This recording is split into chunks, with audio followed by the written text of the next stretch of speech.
தமிழ்நாட்டோட மாநில மரம் பனை. நம்ம எல்லாருமே ரொம்ப பெருமையா அத கற்பகத்தருன்னு சொல்றோம். அதாவது கேட்டதையெல்லாம் அள்ளி குடுக்கற மரம்னு அர்த்தம். ஆனா ஒரு நிமிஷம் யோசிச்சு பாருங்க, அந்த மரத்தை மட்டுமே நம்பி வாழுற லட்சக்கணக்கான தொழிலாளர்களோட வாழ்க்கை நிஜமாவே அப்படியா இருக்கு?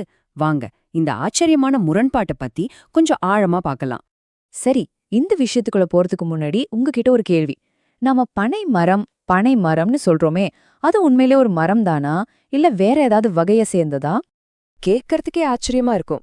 ஆனா நம்ம பழந்தமிழ் இலக்கண நூலான தொல்காப்பியம் பனைய மரம்னு சொல்லல. வெளிப்பகுதியில வைரம் பாய்ஞ்ச மாதிரி கெட்டியா இருக்கிற தாவரங்கள் எல்லாம் புல் வகையைச் சேர்ந்ததுன்னு அது சொல்லுது. அந்த கணக்குப்படி பார்த்தா பனைமரம் ஒரு மரம் இல்ல, அது ஒரு வகையான புல். இலக்கணம் என்னதான் சொன்னாலும் மக்கள் மனசுல பனைக்கு எப்பவுமே ஒரு தனி இடம்தான். தன்னோட வேர்ல இருந்து நுனி வரைக்கும் ஒவ்வொரு பகுதியும் நமக்கு பயனுள்ளதா கொடுக்குது. அதனாலதான் அத கேட்ட வரத்தையெல்லாம் அள்ளி கொடுக்கற ஒரு தெய்வ மரமா, அதாவது கற்பகத்தருன்னு நாம கொண்டாடுறோம். சரி, இந்த கற்பகத்தருங்கிறது வெறும் பேர் மட்டும்தானா? இல்லவே இல்ல. சொல்லப்போனா தமிழ்நாடோட பொருளாதாரத்துக்கே இது ஒரு பெரிய ஆணிவேர் மாதிரி. அது எப்படின்னு இப்ப பார்க்கலாம் வாங்க. முதல்ல இந்த நம்பரை பாருங்க. இந்தியா முழுக்க கிட்டத்தட்ட 10.2 கோடி பனை மரங்கள் இருக்குன்னு ஒரு கணக்கெடுப்பு சொல்லுது. ஆனா இதுல ஒரு ஆச்சரியமான விஷயம் என்னன்னா, அதுல சரி பாதி, அதாவது ஒரு 5 கோடி மரங்கள் நம்ம தமிழ்நாட்டுல மட்டும்தான் இருக்கு. யோசிச்சு பாருங்க, இது எவ்ளோ பெரிய ஒரு இயற்கை வளம்னு. இவ்ளோ மரங்கள் இருக்கறதால என்ன நன்மை? இங்கதான் விஷயமே இருக்கு.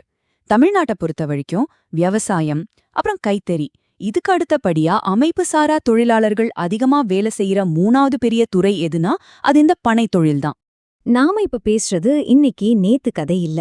1986 எடுத்த கணக்குப்படியே கிட்டத்தட்ட 5,87,000 குடும்பங்கள் இந்த ஒரு தொழிலை நம்பிதான் வாழ்ந்திருக்காங்க.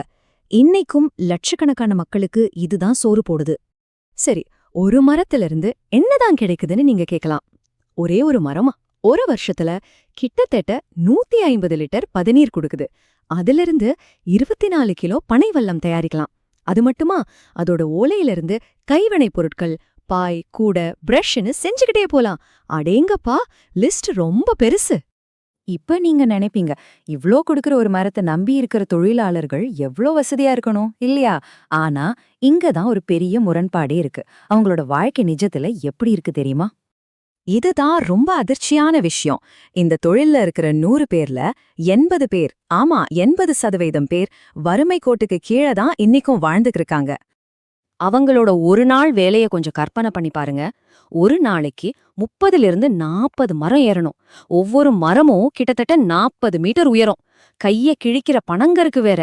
இவ்வளவு கஷ்டப்பட்டு ஆபத்தெல்லாம் தாண்டி ஒரு நாளைக்கு 2 தடவை ஏறி இறங்கணும். ஒரு 10லிருந்து 15 மணி நேரம் வேலை செஞ்சா அவங்களுக்கு கிடைக்கிற கூலி எவ்வளவு தெரியுமா?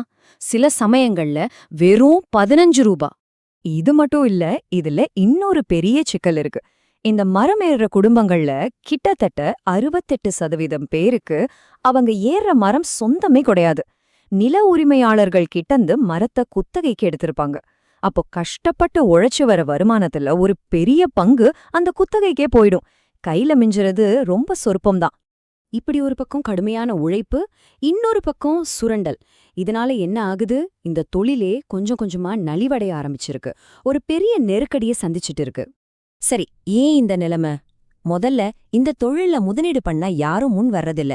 2வது, இவ்ளோ கம்மி சம்பளத்துக்கு வேலை செய்ய ஆட்கள் கிடைக்க மாட்டேங்கிறாங்க. 3வது, கிடைக்கிற கொஞ்ச லாபத்தையும் இடைத்தரகர்கள் சுரண்டிடுறாங்க.